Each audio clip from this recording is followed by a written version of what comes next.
anytime there's a riot, anytime there's a disturbance, that weakens our system. So they literally tell us what defeats them or what it takes to take them out of power. So when we have liberals and when we have fucking milk toast ass so-called people who like to label themselves as revolutionary, but only, but only sit there and tout reform, we know what that does. You can mark them as what they are and who they help. They don't serve the people, they serve the state. And what I mean by that is when you hear people or read people say, like, oh, this was a non-violent protest. You see how they're treating us, even though we're non-violent. We're not trying to hurt any, when they harp on that shit, understand that as a red flag. And that they're not doing it for the cause, and they're not going to do any direct blow to the system, that is purely spectacle. But then also too, again, it helps the state, and it's a co-optation. So at that point, you can look at your movement and say, okay, these actors are saying A, B, C, and D that aligns with the status quo, that helps the state. Our movement has been co-opted. We need to cut out all grifters. We need to cut out anybody who is in for reform, and we need to we need to re-strategize. And we need to get in a habit of doing that. When it no longer works, change it. But always know the goal is to dismantle the system, not reform it, not paint the walls, burn the bitch down. I'll keep reading. This discourse is notable not only for how tension breaks down in discipline and rebellion are attributed to, oh, I read that real funky. Hold on, let me read that again.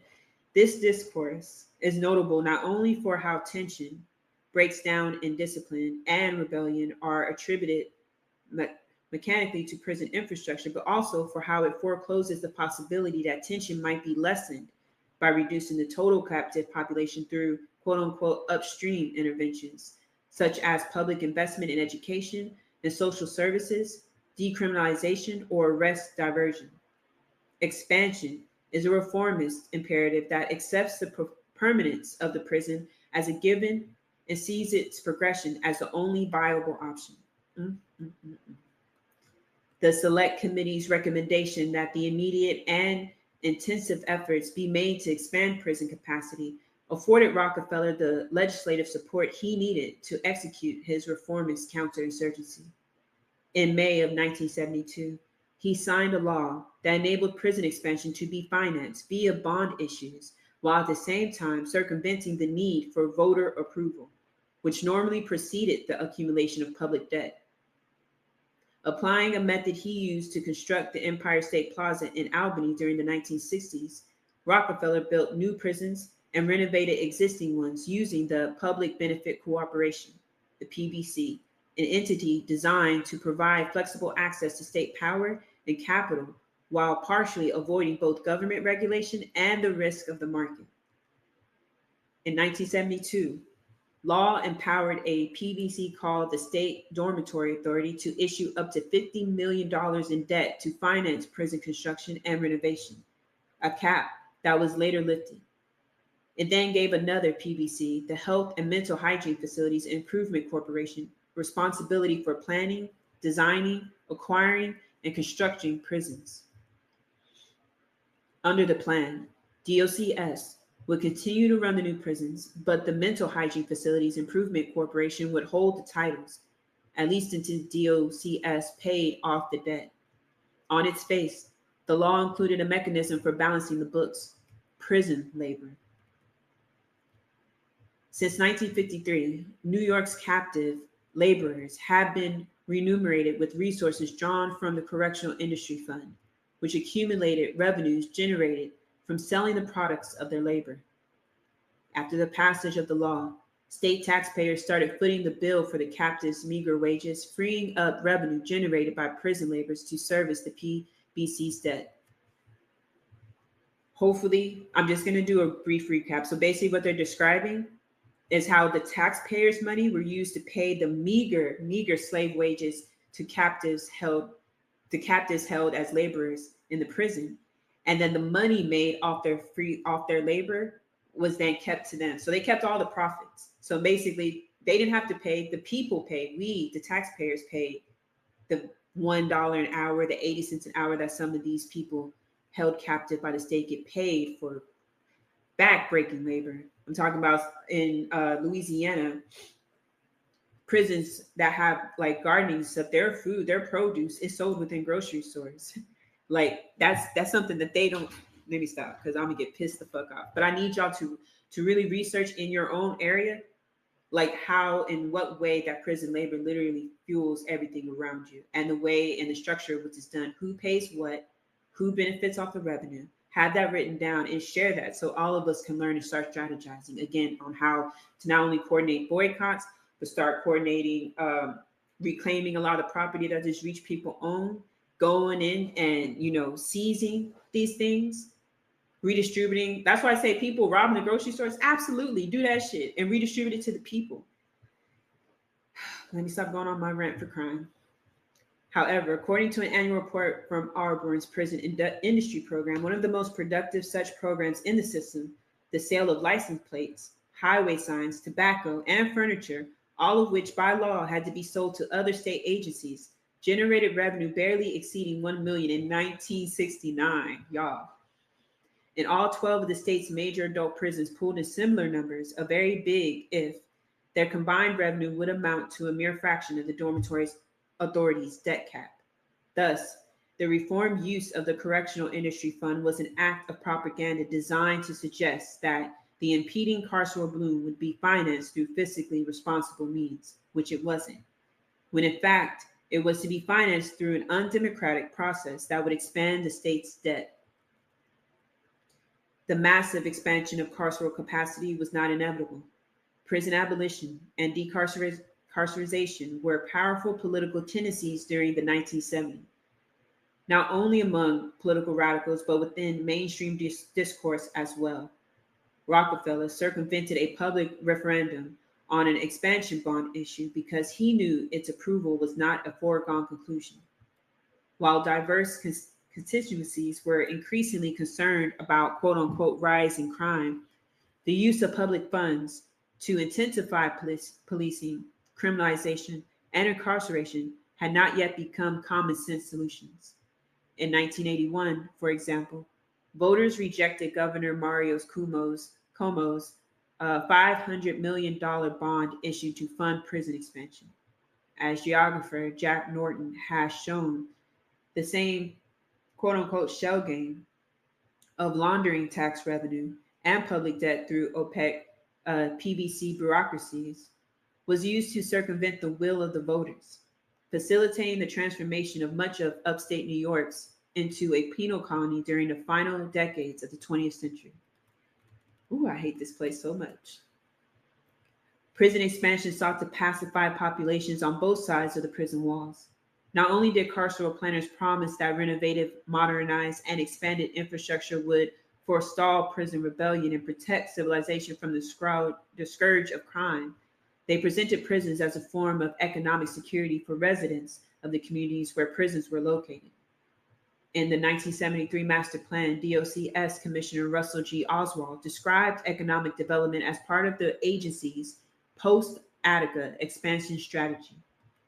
The plan provides the necessary levels of custody and security to safeguard the public, staff, and inmates, and maintains the economic integrity and stability in communities and surrounding areas where these facilities have long been a positive factor for employment and economic stability. That was a quote.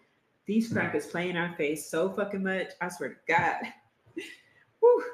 Just start throat punching these motherfuckers for real. Of the 14 New York State prisons opened between 1973 and 1979, 7 were located in largely white, rural, de-industrialized communities. This dynamic intensified between 1982 and 2000, during which almost all of the 32 new prisons were sited upstate.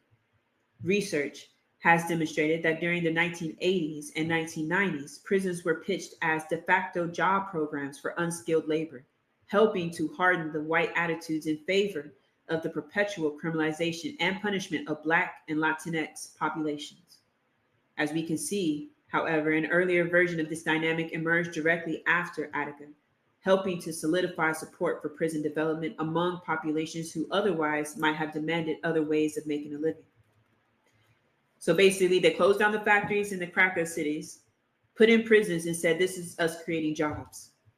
And so therefore, if you want a job, we need to enslave, and we need to come up with a system that criminalizes just being Black and Latinx in order to jail them, exploit them for their labor, and then you'll have a job and a pension and retirement plan.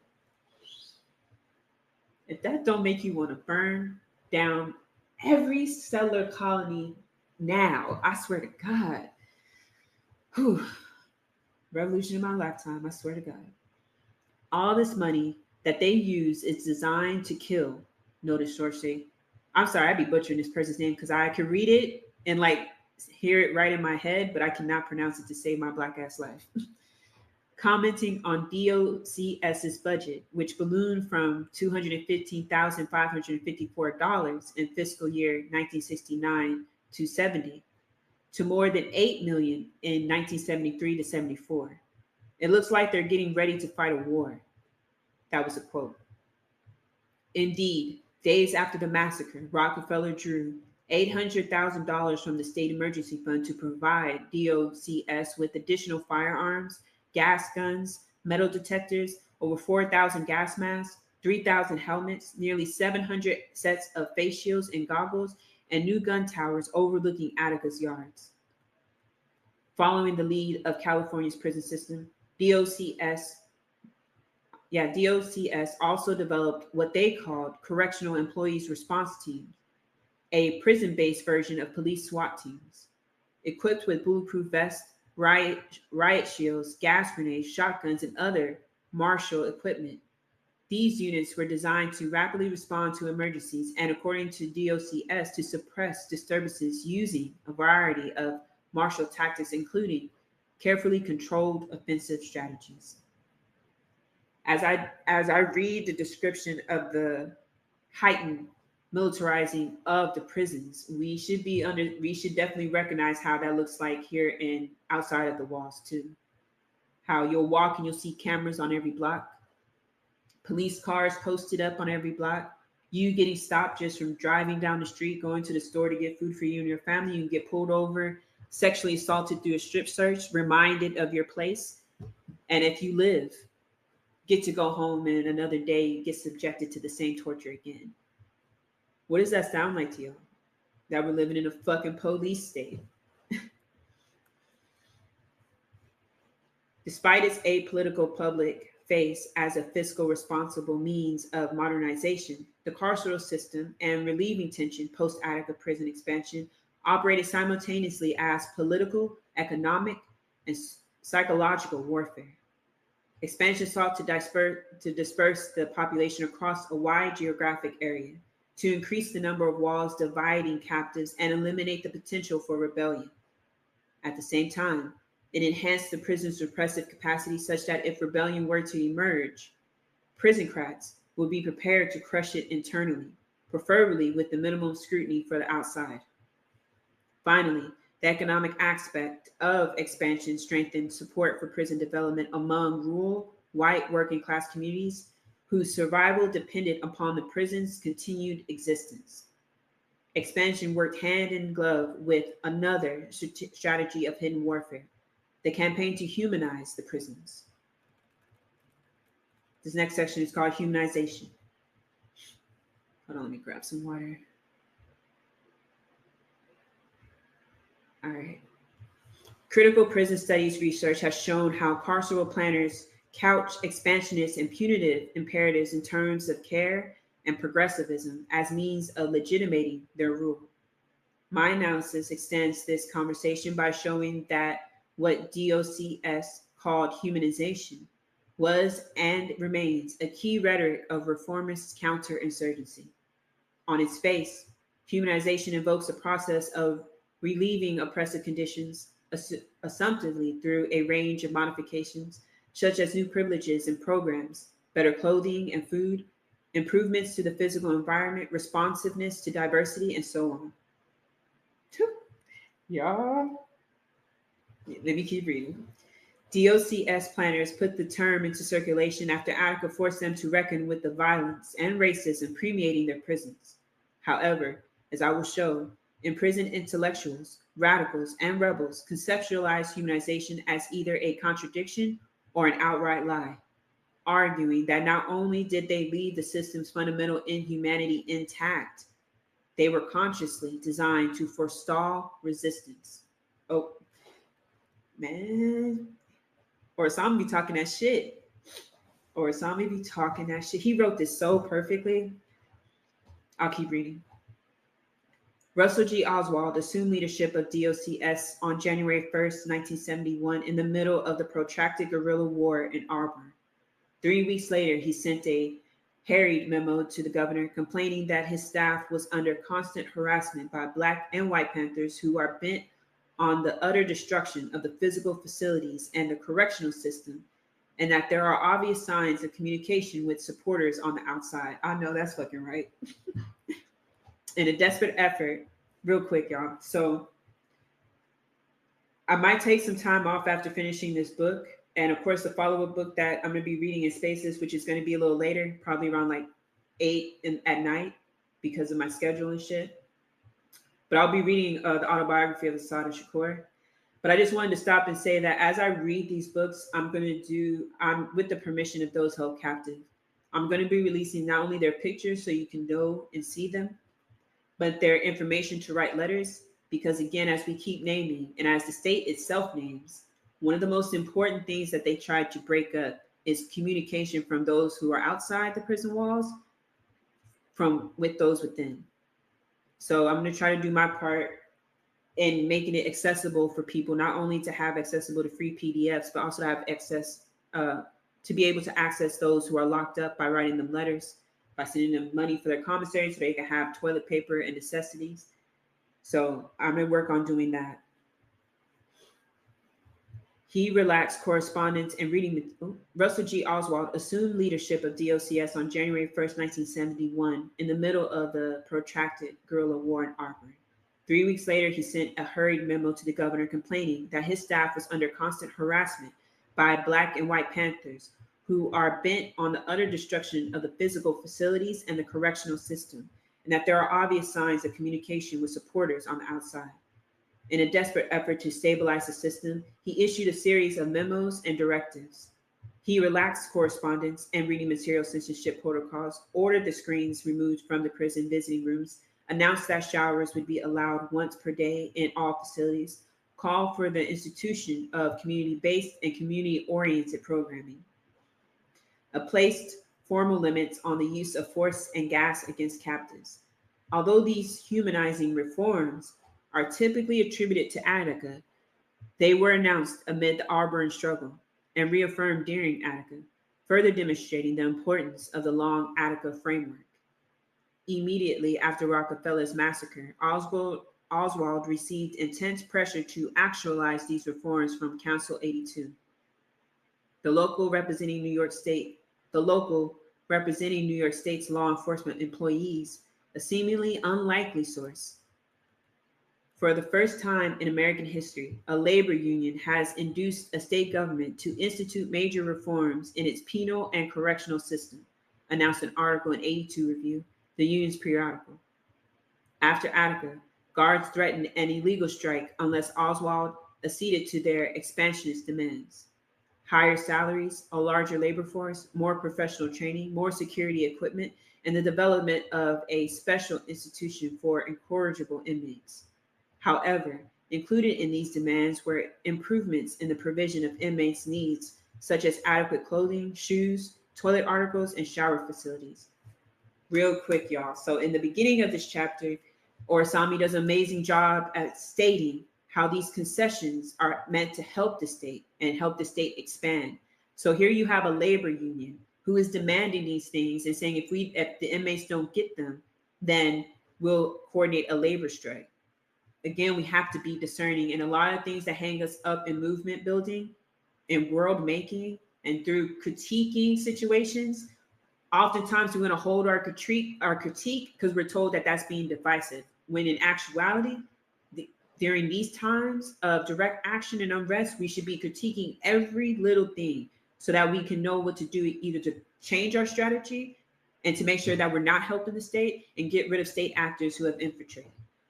And I say all that to say that when you look at the list of demands, on face, you would say, oh, well, that's improvements, that's good. But remember, Anything the state gives you, it can take away. So if you are someone that's held behind enemy lines, you have lived in inhumane conditions for so long, and you finally get access to showers, you finally get access to letters and more visits and longer visits. Well, guess what? If you revolt after getting these things, I'm going to threaten to take them away. And what are you going to do? You're going to be like, damn, well, if I revolt and it's unsuccessful, I'm going to be in a worse off place than I am now. So it ends up happening. It creates that pocket of being comfortable so that you will no longer want to fight because now you're invested in keeping what little crumbs they gave you. And then when they take it away, you'll end up blaming the revolutionaries for wanting to destroy the system that creates the condition in the first place.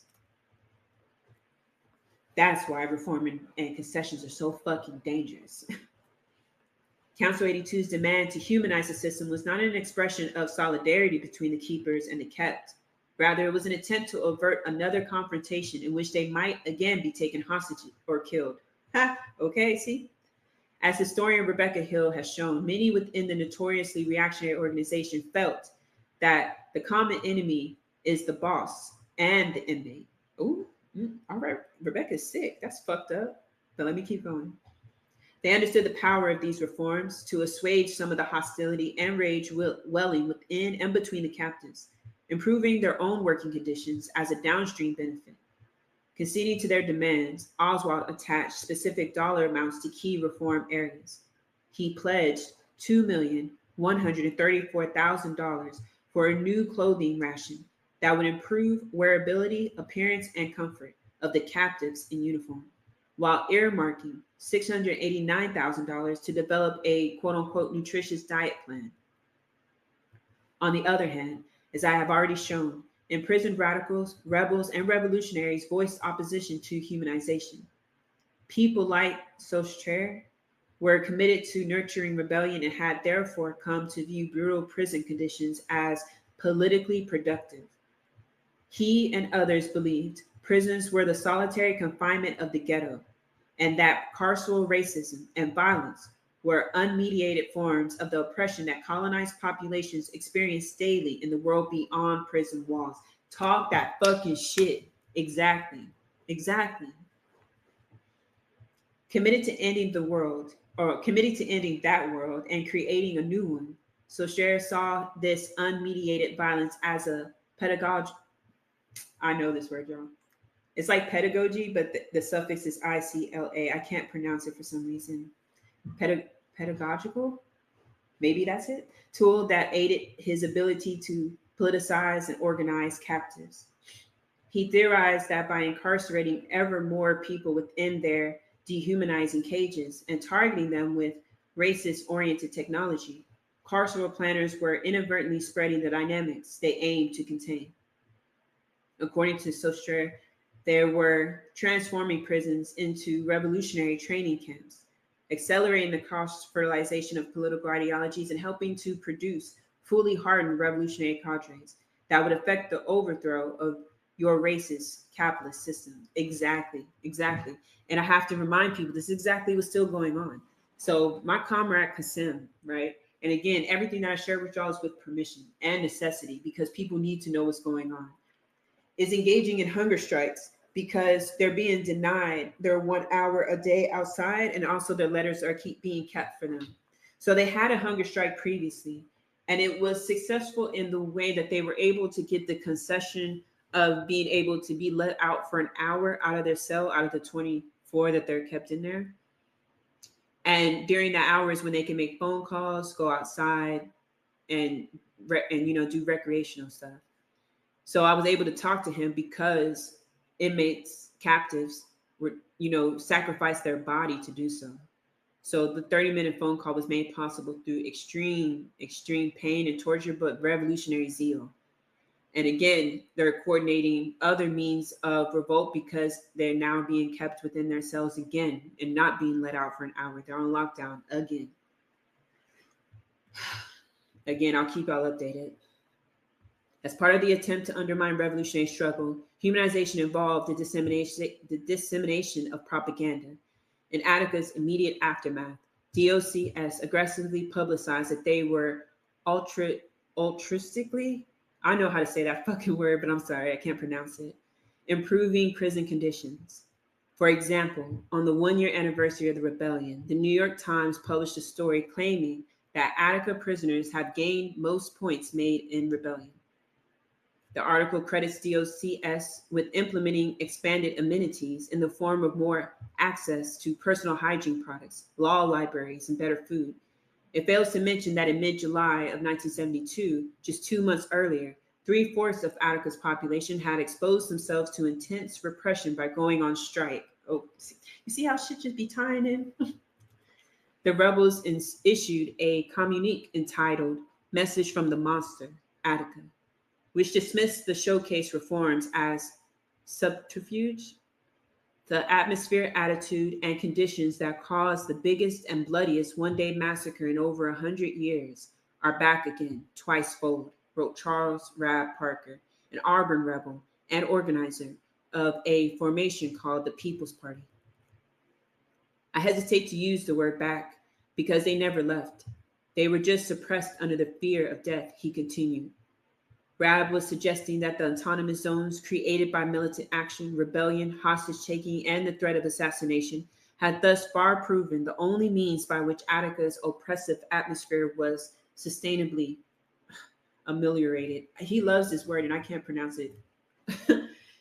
Echoing Rob's notion of showcase reforms, Saussure impugned humanization as a smokescreen designed to sway public attitudes and conceal the administration's new control strategy.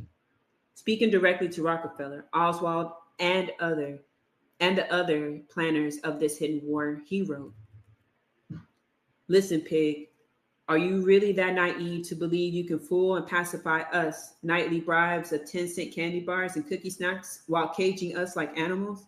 By removing the wire screen from the visiting room, but replacing it with 3-foot wide table thrust between our mothers, wives, children, and loved ones to maintain your inhuman separation, by changing the color of our uniforms from gray to green and those of our jailers, while exploiting our slave labor for pennies a day. After Attica, well, dream on, pig, until the next rude awakening overtakes you." Ashe, power to the fucking people. He said that shit. Saussure believed the administration's bribes would not disguise the reality that the oppressive mentality and the asymmetries of power that had led to the rebellion remained intact. Moreover, he argued that the potential benefits of each humanizing reform were immediately neutralized by repressive counter-reforms. Oswald removed the screens but replaced them with 3-foot tables. So actually, you're further away than you were from your loved ones on the screen, Saussure explained in an interview.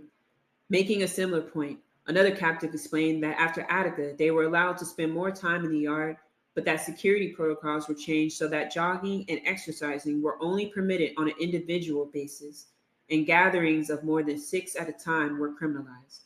Roger Chapman clarified the lie of humanization in 1973 when he noted that changes had come to the system, yet there was no change you could point to and say, wow, that's better, end quote.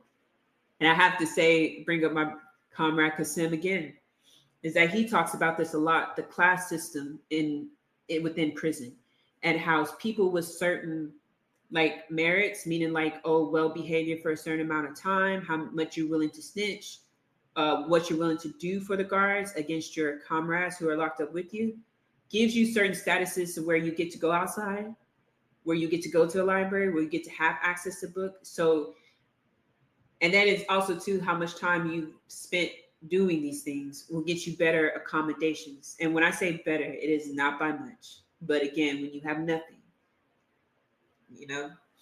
So yeah, this thing, and this is implemented and upheld by the guard. So there is a letter I want to read in a space one day when I hear back from Kasim and he gives me permission. And he goes into the class structure and the ways in which these overseers, these guards, maintain it. And again, that class system is put in place to suppress rebellion. Making a similar point, another captive explained that after Attica, oh, I'm sorry about that part. The state's multi-year master plan all but explicitly names humanization as a psychological operation. It notes that the process cannot be measured by objective terms, but rather is intended to produce a subjective impact on captives' minds. Recognition on the part of the offender that he is being treated with at least some regard for his dignity through his liberty is curtailed, will go a long way in setting the stage for real treatment. This clarifies Socher's conceptualization of these reforms as bribes. They were attempts to induce the desired behavior through ultimately frivolous institutional reconfigurations. Although analysts have tended to frame the post-Attica reforms as Attica's quote-unquote wins, they can in some ways be seen as wins for the state, insofar as they help stabilize the system and extend its life. As the following section shows, humanization is best understood as a process of strategically uneven development, implemented as a behavior control technique intended to enhance state power. This next section is called diversification. DOCS actualized expansion and humanization as methods of hidden warfare through the strategy of diversification. The diversification of programs and facilities, notes the master plan, is a response to the reality of diversity within the offender population. The aim of diversification is to turn the differences among the offenders to social advantage by creating a more effective correctional experience. Although pitched as the ultimate means of achieving a humane correctional environment, my analysis demystifies diversification as a strategy of war. Diversification entails the cultivation of a spectrum of carceral institutions, each with unique infrastructural staffing and pragmatic capacities, as well as the deployment of these unique capacities to stabilize the overall system. Whereas prior to Attica, individual prisons were populated with an unplanned mixture of behavioral types and security levels. After Attica, carceral planners strove to disaggregate the population into homogeneous inmate groups that could be rationally distributed across an expansive and diversified network, making them easier to control. Diversification is a form of what Volkov famously termed biopolitics, a technology of power that addresses a multiplicity of men, not to the extent that they are nothing more than their individual bodies, but to the extent that they form, on the contrary, a global mass that is affected by overall processes. A footnote buried in the McKay Commission report exemplifies this emergent population level approach, revealing that among the Attica rebels who were in favor of prolonging the rebellion and remaining in control of the hostages until their demands were met were higher percentages of inmates under 30, those convicted of violent crimes, Blacks, and single men. Amid the reformist counterinsurgency, carceral planners weaponized this kind of statistical knowledge in order to prevent volatile critical masses from forming. Decades later, the late Russell Maroon Schwartz, a BPP BLA political prisoner who spent nearly 50 years behind the walls of Pennsylvania's prison system, analyzed diversification as normalized counterinsurgency, the practice of separating and transferring the most sophisticated thinkers among the prisoners to other prisons and replacing them with a new, younger, less savvy group of prisoners was a common practice, he explained. Under the strategy of diversification, prison wardens continued to preside over their institutional fiefdom, but received guidance from centrally located carceral planners who increasingly had advanced degrees and counterinsurgency expertise. For example, in 1971, DOCS recruited Dr. Robert H. Fawson, a Cornell-trained psychologist, to head its new division of research, planning, and evaluation.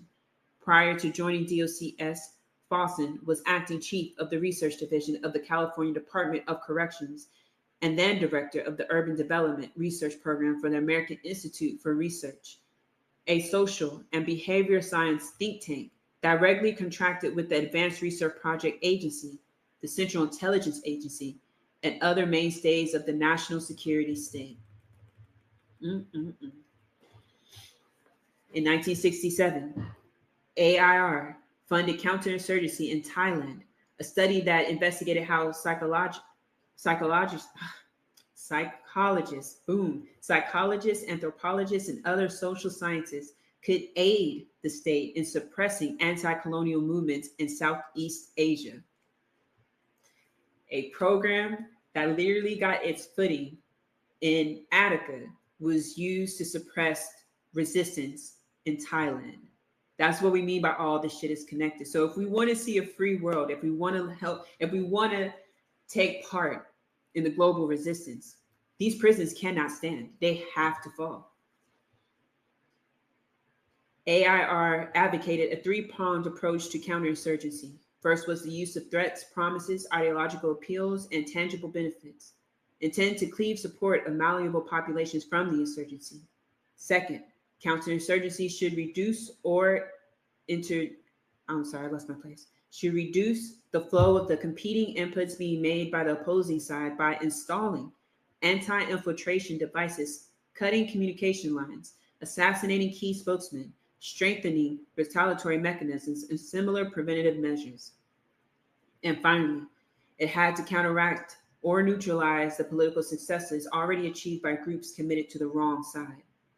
Critically, the proposal references the potential applicability of the project's findings on disadvantaged subcultures in the United States, suggesting that the similarities between AIR strategy in Thailand and Rockefeller's campaign in New York is no accident. And that's so important to understand, because a lot of times when we champion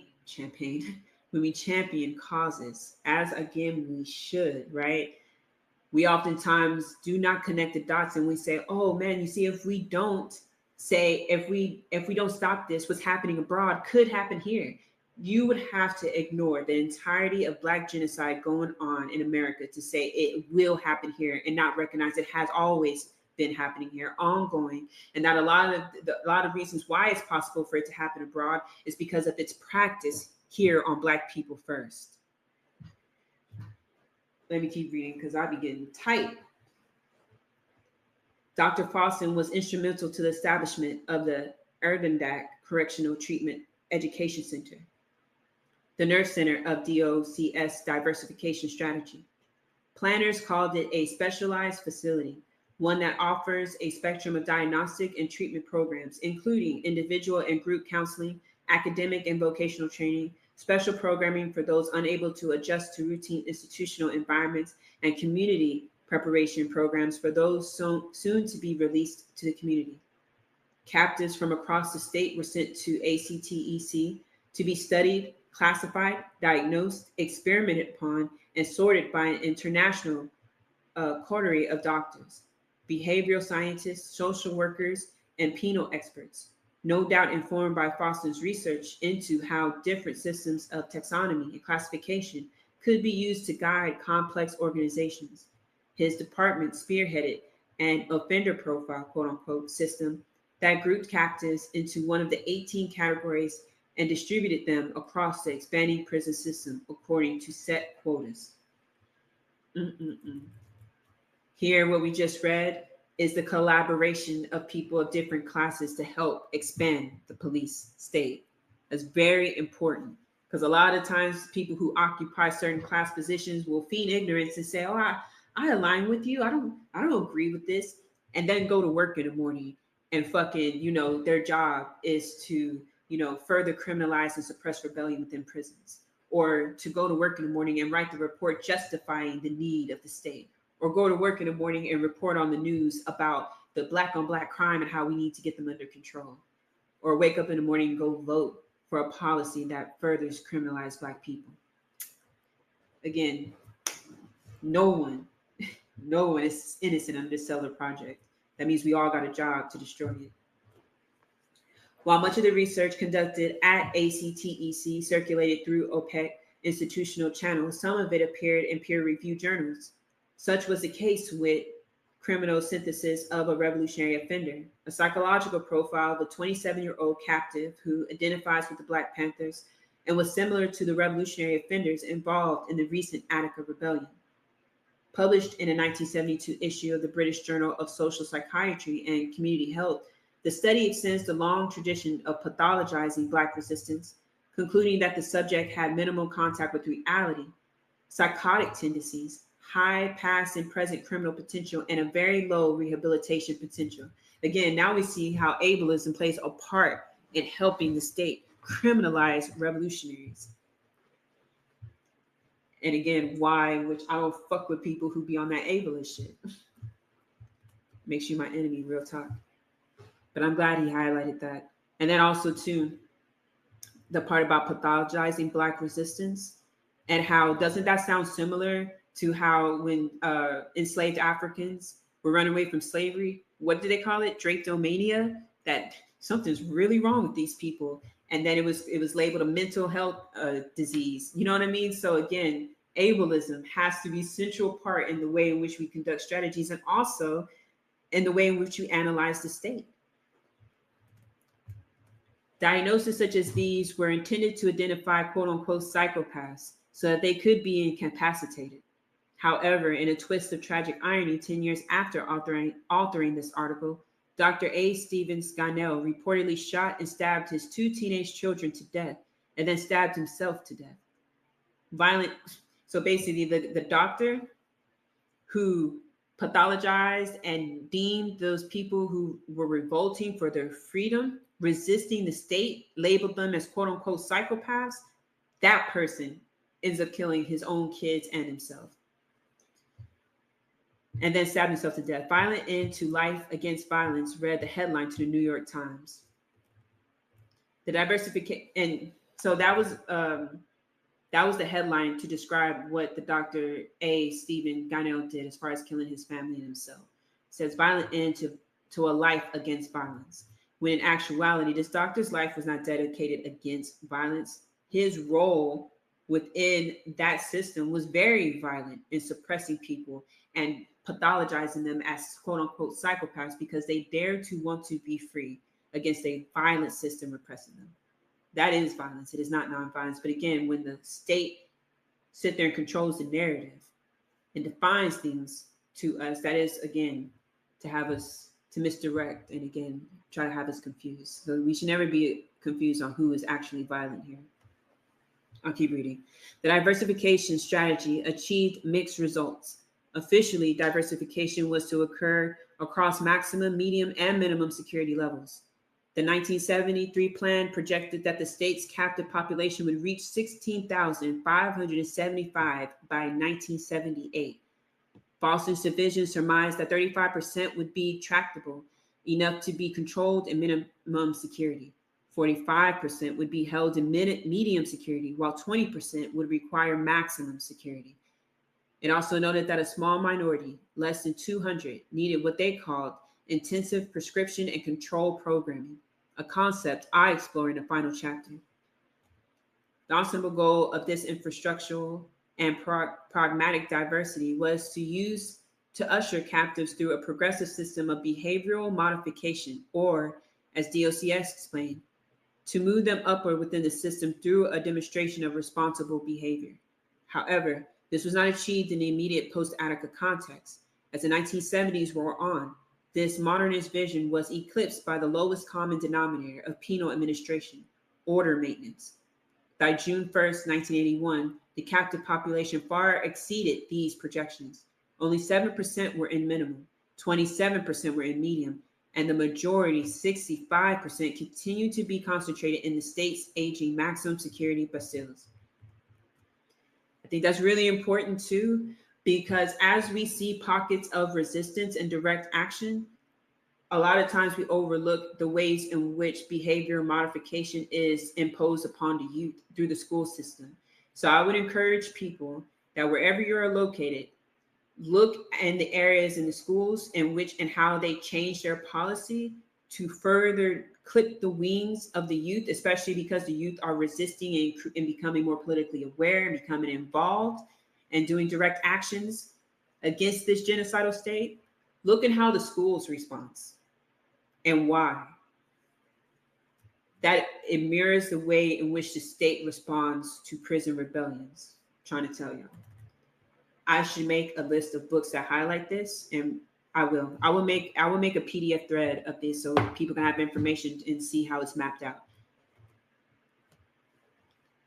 And Part of the propaganda too is we are going to be fed as they become more repressive within these schools to, curb the revolutionary potential of the youth and repress them within the school system. You're going to see more videos being circulated of fights within school so that they can justify why they are violently repressing these kids in these schools and why these schools are freaking brainwash camps to make sure that they become docile people to not resist the state as adults. And not only not resist, but also help and become overseers of other marginalized groups when they become adults. And also as children too. But so yeah, please research what is going on in your school systems where you're at. Despite the failure of the official diversification, DOCS employed and continues to employ unofficial and plausibly deniable forms of this strategy. Captains have noted that in the post-Attica context, individual prisons were more likely to be populated with people who have drastically different sentence lengths, and that this was a strategy designed to ensure that no prison would be filled with lifers who feel they have little to lose by rebelling against the state. Moreover, within the overall network, certain prisons are known to be more or less humanized vis-a-vis population density, geography, program availability, saturation with violence, white supremacy, and so on. Carceral planners cultivate this diversity and employ it to maximize compliance. The recollection of Jacob, a Black man who spent more than a decade incarcerated across various New York prisons throughout the 1970s and 80s, brings the dynamic into sharp relief. Jacob began his 15-year bid in Comstock, opened in 1911 and officially called Great Meadow.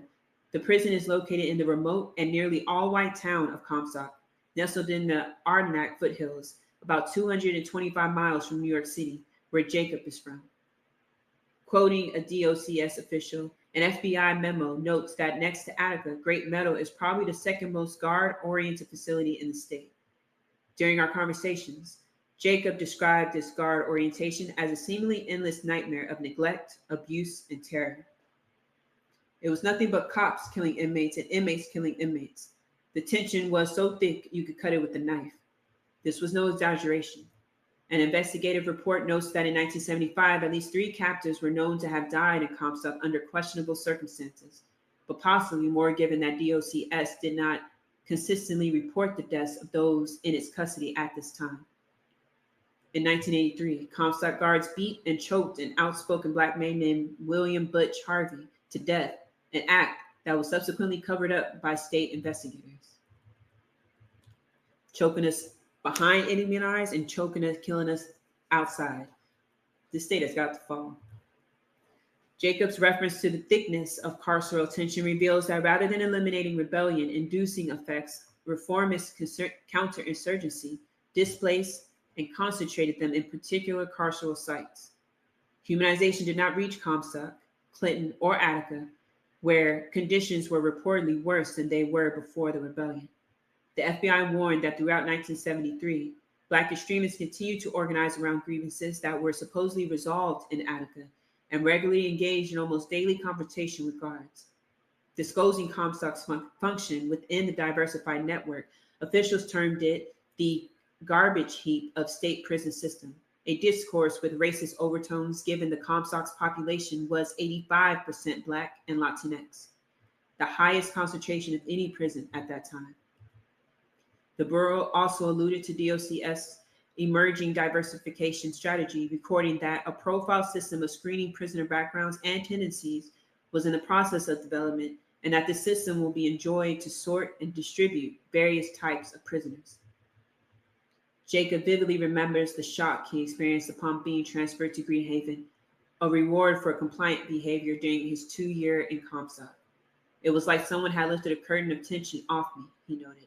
Between 1944 and 1949, Greenhaven had been used as a U.S. Army disciplinary barracks, where a large number of quote-unquote psychotic World War II soldiers were incarcerated and treated, in quotes, using a method known as neuropsychiatry. By the 1970s, under the management of DOCS, Greenhaven had become known as the most liberal, forward-thinking prison in the state. While a major reason for this was Greenhaven's programming, a concept I explore next, the prison's progressive reputation also stemmed from the degree of relative freedom, mobility, and access it allowed. Guys were wearing their own clothes. They were bringing Tupperware to the mess hall and bringing food back to their cells. Men were openly selling loose marijuana cigarettes in the yard. It was like being back in New York City, Jacob recalls. A 1981 report connected Greenhaven's permissiveness to Attica.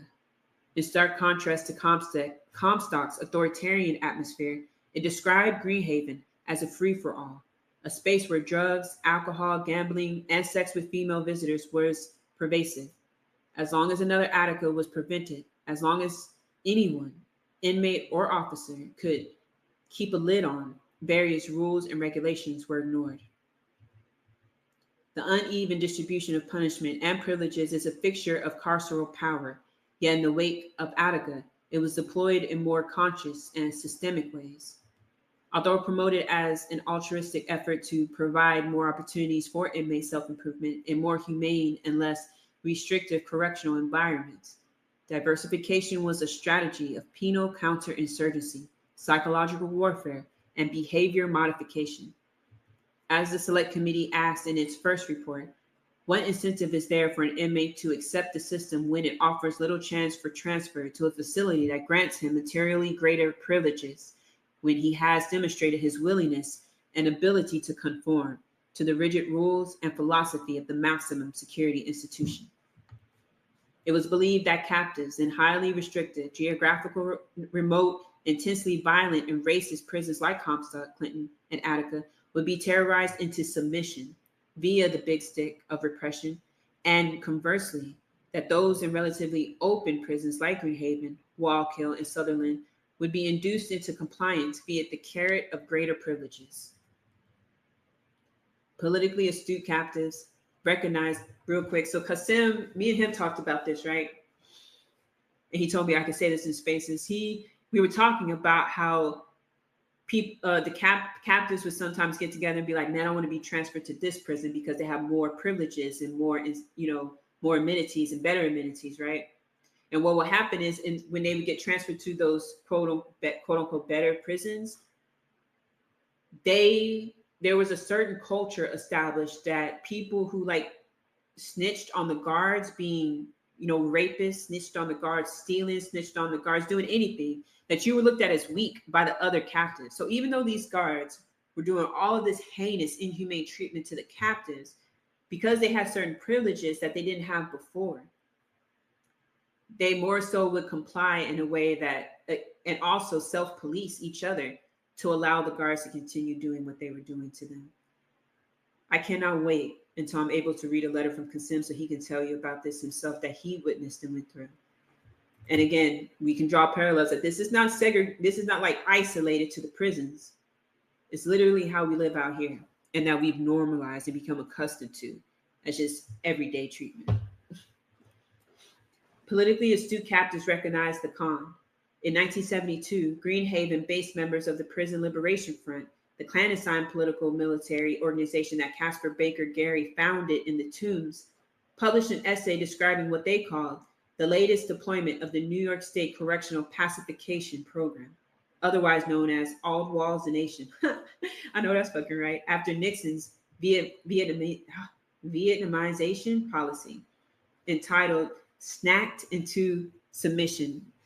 And because I have problems enunciating, y'all might not get what I just said. It's snacked as in giving food, like snacks like Cheetos and Oreos, into submission.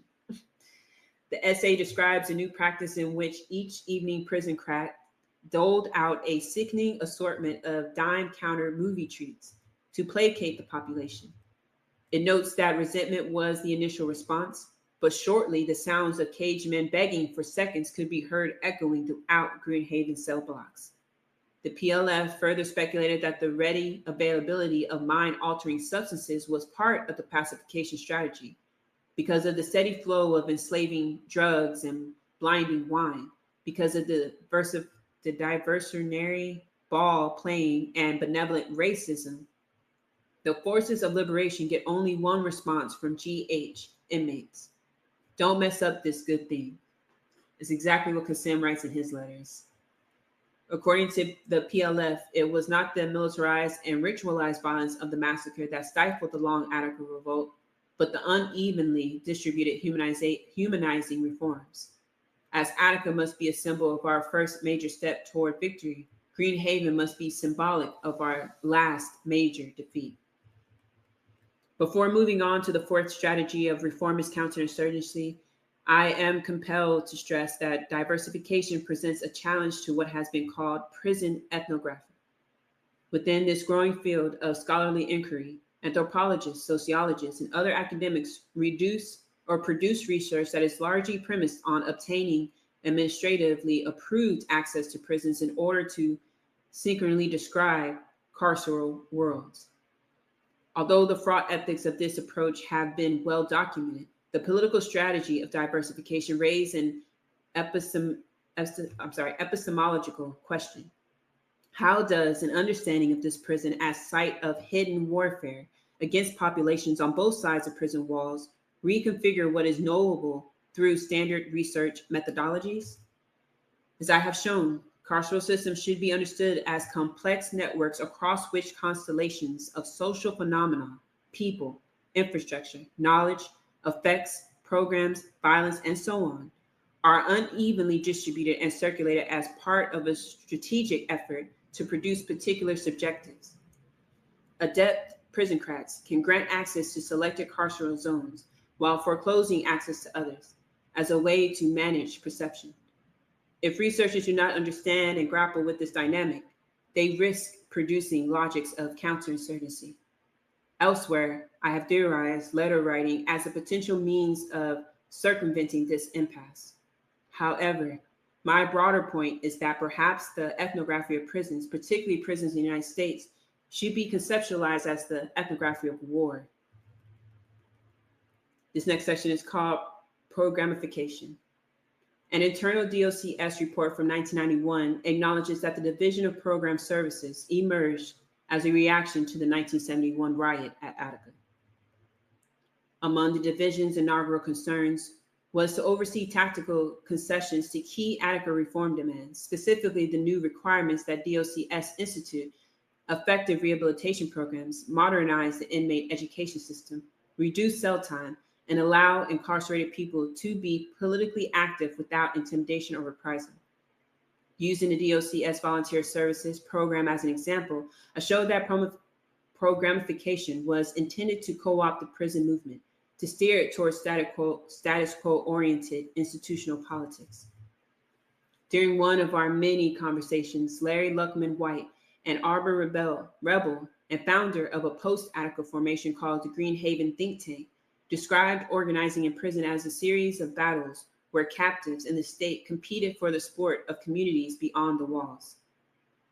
He explained this dynamic to me using a political equation that he had used to politicize his comrades across more than 3 decades of incarceration.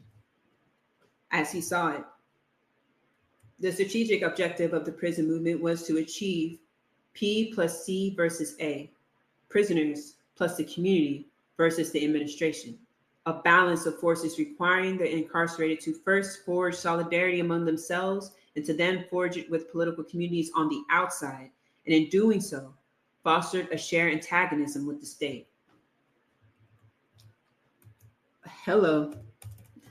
At the same time, the strategic objective of the administration, he explained, was to achieve A plus C versus P, the administration plus the community versus the prisoners, describing state attempts to win the support of the quote-unquote free world contingencies. Luckman explained, after Attica, when they killed all them brothers in there, the community raised hell. And you know what the DOCS told them? They said, these are the people that were killing you all out in the street. We did that for you. We represent you. We protect you. We are split from the community, and their whole approach to rehabilitation is to expand that split and to keep the community seeing us in a particular light. Exactly. Although penal rehabilitation is typically assumed to involve the psychological and cultural enrichment of crestfallen citizen subjects, Luckman sees the discourse of rehabilitation as a ploy to move populations towards respectability and identification with carceral ideology. His schematization of the prison movement as an ongoing battle between an insurgent force and an established regime for the active support of a broader population constitutes an organic theorization of revolutionary warfare's fundamental premise that the goal is to achieve popular legitimacy. Established in February of 1972 with federal funds from the Law Enforcement Assistance Administration, the Volunteer Services Program aimed to permanently reconfigure Luckman's political equation in favor of the state. More and more, the master plan noted only a month later, correctional professionals are coming to realize that the battle is won or lost not inside the prison, but out on the sidewalks.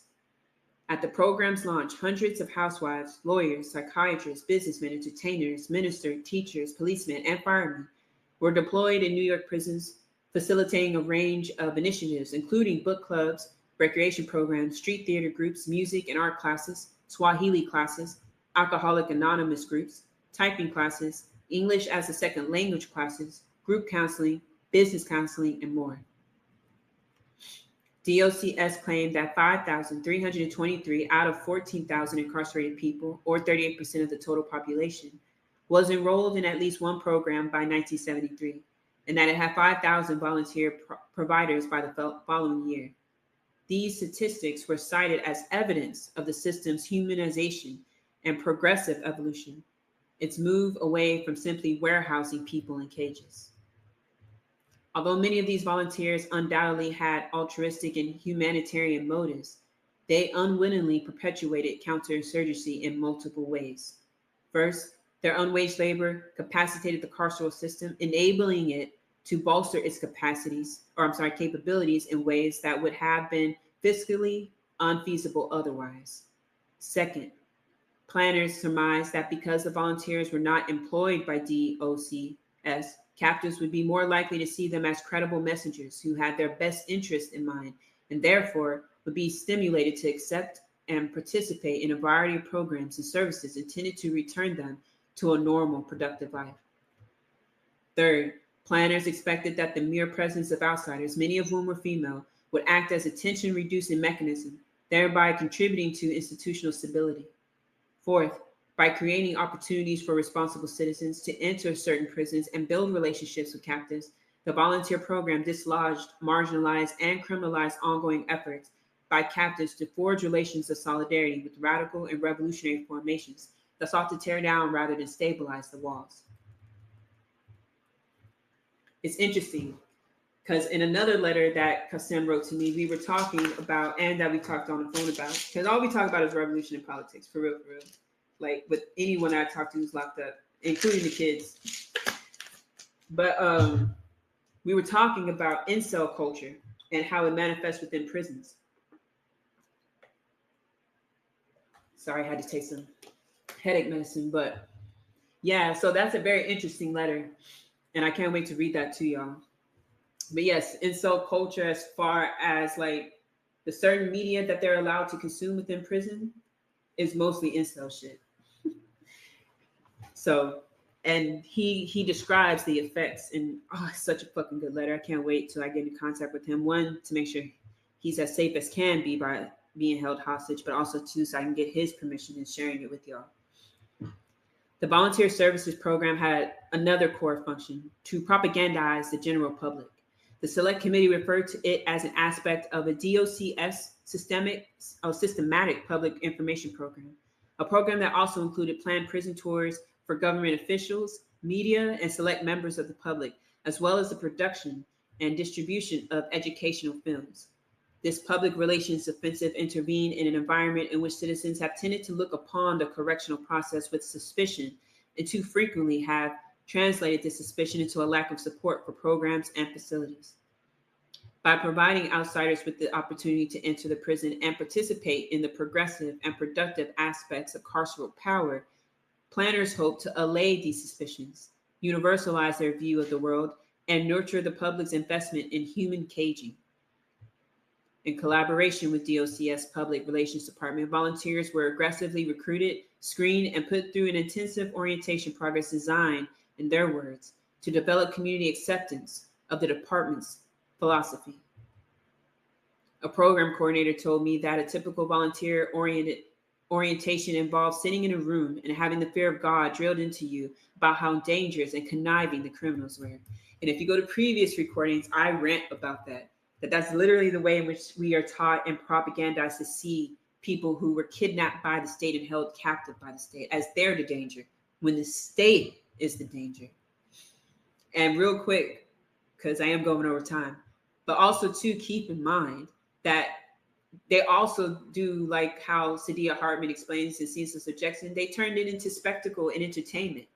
I don't know if any of y'all remember that there was a show for children that were quote unquote unruly to go into something called Scared Straight, a program in which the captives were encouraged and incentivized because they would get certain privileges and shit for doing this, to scare the kids straight. And the way in which they would scare them straight, many a times, would be about rape. Like, oh, if you were in here with me, you would be my bitch. This is a 12-year-old being told this by a fully grown adult person. And we consumed that as entertainment and media. And it was a highly watched show. You see how sick and demented this entire system is? That the threat of child rape was consumed as entertainment, and that child deserved it because that child needed to be scared straight. Man. Notes from a meeting held in March of 1972 about a potential volunteer-run jobs program in Attica clarifies the kinds of suspicions, in quote, DOCS needed to counteract. Following a presentation by Marguerite Ape, the founding director of the Volunteer Services Program, meeting attendees, most of whom were prominent parishioners of Black churches in the Rochester and Buffalo areas, raised a series of pointed questions. How many Black officials were involved in establishing DOCS policy? How could they ensure the mechanisms for screening volunteers would not exclude poor people and minorities? What was the department doing to address the malade of white racism in the prisons? To whom should they forward complaints of brutality communicated to them by prisoners? These questions and concerns revealed that although they were not necessarily aligned with the radical edge of the prison movement, these respectable members of the Black middle class were also not aligned with the priorities of the state. Rather, they presented a target population that needed to be won over if carceral power was to enjoy a semblance of legitimacy. The meeting notes provide no insight into how APE or other DOCS officials answered these questions in the moment. Yet, a subsequent document nips the questions about forwarding complaints of abuse in the bud. Volunteers were not to lead investigations or advocate for reform, the document states. Rather, they were to provide the services which will supplement and complement that which the department has set forth to do. The Metropolitan Applied Research Center was one of the first organizations to form a volunteer partnership with DOCS.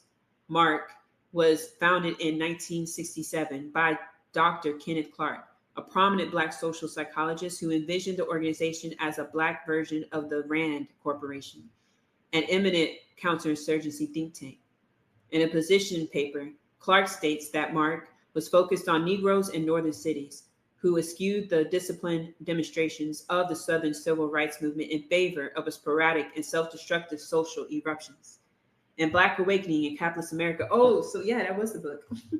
In Black Awakening in Capitalist America, Robert L. Allen shows that MARC played a key role in steering the Black Power movement toward integrationist demands and accommodation modes of political engagement.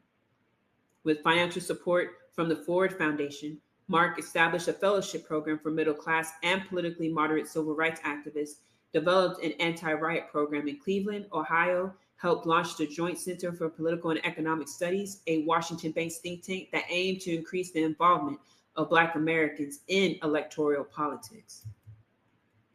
So that's very important because as we see the election coming up and, people in the middle class of all races, but specifically, I'm focusing on my people, Black people, how they'll come out in support of their respective fascists, like whether red or blue.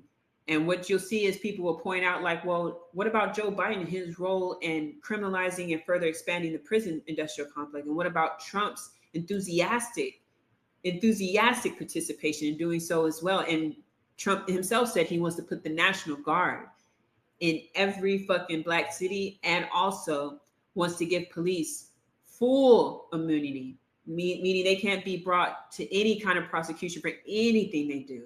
That's Trump's own words. And you'll see black people across the middle class spectrum champion either Joe Biden, the fascist, or Trump, the fascist, and give the public a reason why we should champion one over the other. That is also a part of the counterinsurgency of the state to suppress rebellion, to have you invest in a system that is literally carceral in its very nature, but say that you can somehow reform it, or that one is better than the other when it's not. So I think that's very important. Orisanmi points out here. After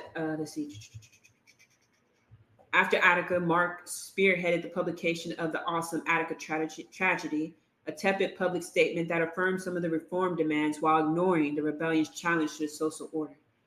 Signed by prominent members of several civil rights organizations, the National Association for the Advancement of Colored People, the National Conference of Black Lawyers, the Coalition of Concerned Black Americans, the Congress of Racial Equality, and the United Negro College Fund, among others. The statement pressured DOCS to take 7 steps toward prison reform, including recruiting minority prison guards, providing enhanced training to prison personnel, instituting the volunteer program, and enabling religious freedom, although the reform demand for political freedom was conspicuously absent. What I tell y'all. Programification was an elegant solution to a growing problem. In a 1971 memo authored 5 days after George Jackson's assassination, J. Edgar Hoover expressed alarm that Black extremists were gaining psychological control over prison populations through the various Black studies programs and other so-called educational activity conducted within the prisons by outsiders. So here's what's important. So the prisoners, the amazing captives, right, were, as they tried to suppress rebellion through these reforms, these people still with revolutionary-minded tenacity would use these reforms to continue the ongoing struggle for liberation. And again, when we ask ourselves that are on the outside, what does class suicide look like for us? We need to look at how in our everyday lives and everywhere we move, how can we use and how can we step towards sabotaging the state and aligning our actions in the global struggle of bringing it the fuck down. So like if you work at a place like a gas station, someone comes in there and steals food, you ain't see shit. That's one of the things you do. Now, you know you can get fired for doing that, but you do it because you know you must, because people should be able to eat. If you work in the oil field, you know, shutting down those pipelines, you were trained on how to do it safely so that no one dies, but you know how to do it. Shutting it down then becomes an act of resistance and sabotage necessary. So there's every little thing we can do in our lives that, again, either we comply with the state by staying within the lines, following the rules, following the laws, helping and assist in the manufacturing of consent by repeating and regurgitating lines of propaganda, or where we find ourselves, we can structure our position, again, for sabotage and blows to empire. And it looks different depending on where you're at. But I love that these captives did exactly that. And again, raised the political consciousness to the fact that even the DOCS described it as they are gaining control of the minds of other captives and raising their political consciousness through these programs that we meant to suppress just that. 2 years later, Raymond Procurner, director of the California prison system, struck a similar chord while discussing activities of radical organizations like the Prisoner Solidarity Committee and the National Lawyers Guild. We had all kinds of laws to keep people from breaking out of prison, but we had very little preparation for people breaking into the institution.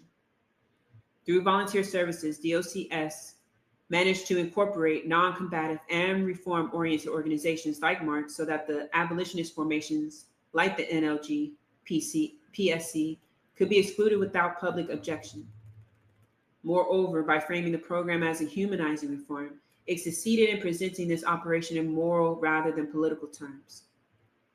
Through MARC and other volunteer organizations, DOCS encouraged captives to focus their energies toward institutional politics, event planning, and reform-oriented activities, which enhanced the prison's legitimacy, relieved tensions, and eschewed the radical political discourse that produced and was produced by rebellion. Dr. Clark, and especially Dixie Moon, MARC's chief administrator, maintained regular contact with various imprisoned groups and individuals. They made several trips to Green Haven and helped organize prison-based events that were open to the public, including picnics, prison reform symposia, and art exhibits. By performing these activities, prison-based groups and formations were able to obtain a modicum of respectability, and some, such as the think tank, even secured modest financial sponsorship from Cummins Foundation, Chase Manhattan Bank, and the South 40 Corporation, a nonprofit established by William H. Vanderbilt. On a much smaller scale, this process was roughly analogous to the philanthropic and corporate penetration of Black politics that the Ford Foundation and MARC helped facilitate beyond the prison walls. There is a book that I'll put into a post with a free PDF that describes how charity role in like neocolonialism and suppressing resistance, and how nonprofits and other groups that, you know, have the veneer of like grassroots organizing, or I'm trying to help people, that when you not only trace the money, but you look at the actions, oftentimes aligns with the state. I'll get that book and post it. So-called inmate organization programs worked alongside the volunteer initiative as a key tactic of counterinsurgent programification. The theory behind this co-optation strategy was elaborated during the 1967 Symposium on Law Enforcement, Science, and Technology. Alongside papers about criminal justice formation systems, computer hardware configurations, and advanced surveillance techniques, a Silicon Valley-based researcher named J. Douglas Grant advocated for deploying incarcerated people as a correctional manpower source. Oh, this is fucking sick. Under the auspice of the Institute of the Study of Crime and Delinquency, Grant wrote, "It is becoming clearer that as long as we pour professional services into passive client recipients, little modification in behavior results. But when the clients become respected participants in the service function, striking changes take place."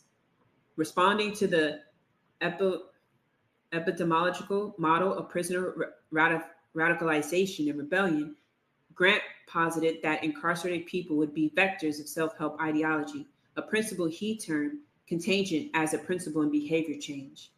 In the wake of Attica, prisoncrats increasingly adopted the idea as a way to uproot and criminalize autonomous Black study programs and inoculate the population against radical ideas. As socialist Juanita Diaz-Cotto has shown, inmate organizations successfully encouraged incarcerated organizers to participate in an above-ground, formally regulated system of institutionalized politics that made their activities easier to surveil and control. We can see the inmate organization and volunteer programs working in tandem in post-Attica celebrations of Black Solidarity Day. As I showed in Chapter 2, the Auburn Rebellion erupted after Black radicals observed Black Solidarity Day in defiance of administrative prohibitions. In 1973, amid the reformist counterinsurgency, DOCS attempted to appease the population by recognizing Black Solidarity Day as an institutional holiday that allowed inmate organizations to organize events with participation from outside volunteers. Still operational today, the counterinsurgent effects of these programs are evident in a 1989 memo in which a member of the program staff reflects on the activities of the inmate organization called the Black Solidarity Committee.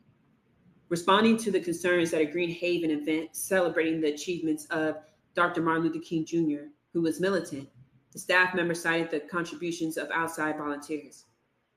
It is my considered opinion that several members of security on duty during the MLK family event confused the excellent delivery of some of the speakers with the theoretical content of their messages. Some of the speakers spoke with the passion and eloquence of a Black Baptist preacher, but the substance of all of their speeches was conservative and status quo oriented. E.g., they recommended a strict puritanical lifestyle. In my professional opinion, this is the most effective type of message to disseminate in a penal setting. Furthermore, I'm extremely happy to report that not one inmate was removed from the gymnasium for poor disciplinary behavior. Once again, The MLK family event was peaceful and a tremendous asset to the wide array of programs that prevail at Green Haven Correctional Facility. This scene reveals the cynical logic of programification, with well-meaning volunteers becoming instruments of pacification, promoting peace amid conditions of war. It conjures Sadia Hartman's notion of innocent amusements as, amid the violence of plantation existence, seemingly benign and pleasure-filled diversions become practices of domination and technologies of terror. The fact that conservative and status quo-oriented discourses were conveyed by people who were familiar with passionate Black vernacular traditions was all the better, since the authenticity increased the likelihood that captives would accept and internalize these ideas. Although I am marshaling a critique of programification and how it attempted to quell Black rebellion, my intent is not to denounce the incarcerated targets of this hidden war or to second-guess the decisions they were forced to make. The reformist counterinsurgency was effective because it came immediately after the Attica massacre, which demonstrated the state's unmatched capacity to inflict world-shattering terror on rebels. In this moment, imprisoned organizers were faced with three terrible options. They could stop organizing and do their own time, as the saying goes. They could continue to engage in illegal and anti-systemic rebellion, exposing themselves to greater repression. Finally, they could attempt to maneuver within and against the new paradigm of politics, which presented new constraints as well as openings. Diaz-Cotto cited the Green Haven think tank, New York's first formally recognized inmate organization, as a harbinger of the prison movement's generalized decline. While I ultimately concur with this analysis, it is important to acknowledge that given what they were up against, their achievements are remarkable. Originally published in 1976 instead of Prison, a handbook of abolitionists credits the think tank with establishing an array of higher education, re-enter counseling, job training, work release, and youth development programs. While these ameliorative endeavors were ultimately appropriated by DOCS and redeployed to stabilize the system, they also helped a besieged population survive the ravages of war. Talk to anyone who was imprisoned in New York during the 1970s, 80s, and to a lesser extent the 90s, and chances are they've heard of the think tank and personally benefited from their organizing work. Although I have never been incarcerated, this is true for me as well. This book would not exist were it not for Edie Ellis, Larry White, Hassan Gale, and other think tank members who generously and patiently mentored me. During one of our conversations about this dynamic, Hassan Gale made it plain. We knew we were tame as an organization, but we also didn't see many other options. After Rockefeller killed his own prison guards, we understood that we wouldn't be able to get anything by taking hostages. His ambivalence about the organization he helped lead mirrors similar auto-critiques by those situated within the nonprofit industrial complex, universities, and other sites where intellectual and political labor is channeled, captured, and co-opted. However, a critical distinction must be made as the think tank faced the contradiction within a totalizing regime of war. It's interestingly, Hassan's description of the think tank as tame alerts us to how imprisoned organizers found ways to critique, subvert, and exceed reformist counterinsurgency. His assertion is a direct reference to the 1973 speech delivered in Green Haven by Queen Mother Audrey Moore that opened this book. The OCS reluctantly allowed this matriarch of Black radicalism into Green Haven after the think tank prevailed in a protracted struggle with the administration outside volunteers and other inmate organizations. As we saw, Moore enjoined the population to not lose sight of the fact that as colonized and incarcerated subjects, they have been targeted by multiple layers of captivity and war. She then spoke at length about how colonizing forces seek to tame Black rebellion through psychological warfare. In this way, Moore's speech situated DOC as a strategy within a much longer genealogy of anti-Black violence and revolt. As a sponsor of her visit, The think tank helped sustain the spirit of revolt, even as they appeared to be going along with the program. However, when analyzed at the population level, it is clear that DOCS views programification as a proven, effective means of pacifying the population, and that Attica continued to shape this view for a very long time. During a 1995 hearing about potential cuts to the state prison budget, David Stallone, a representative of more than 4,000 non-custodial prison staff, drew an explicit connection between well-funded prison programs and a manageable population. He stressed that rehabilitation, in quotes, was only one aspect of programification's dual function, the other being security. We cannot ignore the lessons of Attica without threatening public safety, he said. Idle times creates a vacuum that is filled by inmates themselves, creating an opportunity for inmates to organize themselves. More than 2 decades after its eruption, Attica remained a cautionary tale, compelling prison critics to view incarcerated people as subjects of risk who are always teetering on the verge of rebellion. One of its key lessons was that if the state does not organize and program the population, they will do so for themselves, and if this happens, the state will lose control.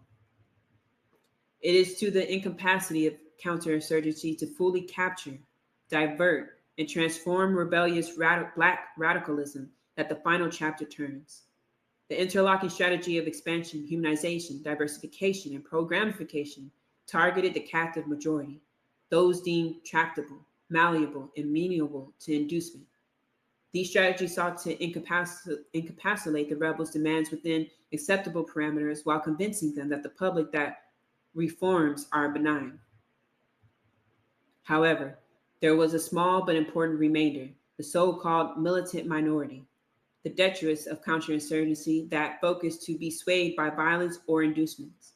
By centering the experiences of these prisoners of war, an even more obscure aspect of the post-Attica prison pacification campaign is revealed. So that's the end of chapter 5, and there's one last chapter left, chapter 6, the War on Black Revolutionary Minds, Failed Experiments in Scientific Subjugation. So because I want to get this book finished, I'm probably going to read this tomorrow. So I'll make a thread of all the chapters so it's convenient.